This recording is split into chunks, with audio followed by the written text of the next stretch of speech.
Comme une traînée de poudre, les suspicions de détournement des fonds publics se propagent dans les administrations publiques. Après 17 ans passés à la Caisse nationale d'assurance maladie et de garantie sociale et près d'un an à la tête de l'établissement en qualité de directrice générale, Christine Audrey Chambrien-Voix sort par la petite porte.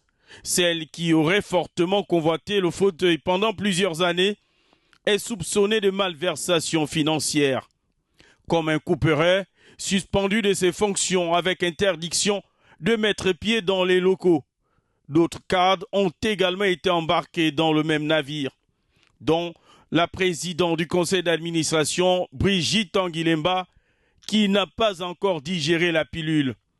Dans un extrait d'une de ses conversations avec l'un de ses proches, audio qui a fuité sur les réseaux sociaux, la matriarche, meurtrie dans son amour-propre, s'effondre quasiment. On m'a pris en gros plan.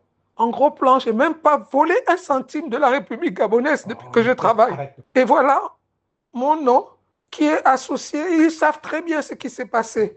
La fille Chambrière était au B2 aujourd'hui. Ils savent très bien ce qui s'est passé. Ils ont toutes les preuves. Comment le ministre peut se permettre de mettre mon nom? La présidente du conseil d'administration suspendue, à demi-mot, reconnaît la mafia autour des deniers publics à la direction générale. Tout ceci au nez à la barbe du ministre des tutelles. Le ministre sait de quoi il s'agit, dixit Brigitte Anguilemba. En attendant les conclusions finales des enquêtes, la directrice adjointe, qui n'était pas en bonne odeur de sainteté avec sa chef, selon des sources sûres, assure les affaires courantes. Mais si détournement il y en a eu, où serait passé cet argent? Les yeux sont désormais tous rivés vers l'incroyable mariage de la directrice il y a 2 mois à Marrakech, avec celui qui serait l'ex-concubin de sa demi-sœur, un général de santé militaire. Mariage au cours duquel, selon les mêmes sources, l'entreprise aurait enregistré un nombre très élevé d'ordres de mission pour le Maroc, déguisement pour la prise en charge, billets d'avion et hébergement des collaborateurs les plus fidèles au méga mariage. L'argent se serait véritablement volatilisé ces derniers mois dans cette grande entreprise. Rien que pour la célébration de la dernière campagne d'Octobre Rose, nos sources révèlent que c'est près de 100 millions de francs CFA qui ont été décaissés.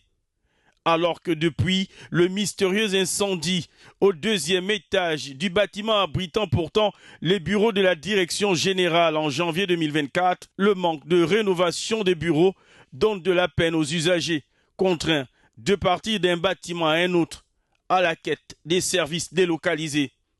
Aujourd'hui, la fille Chambrier aurait perdu l'estime de son frère aîné, le vice-premier ministre, qui voit en cette suspension l'avilissement de l'image de toute une famille.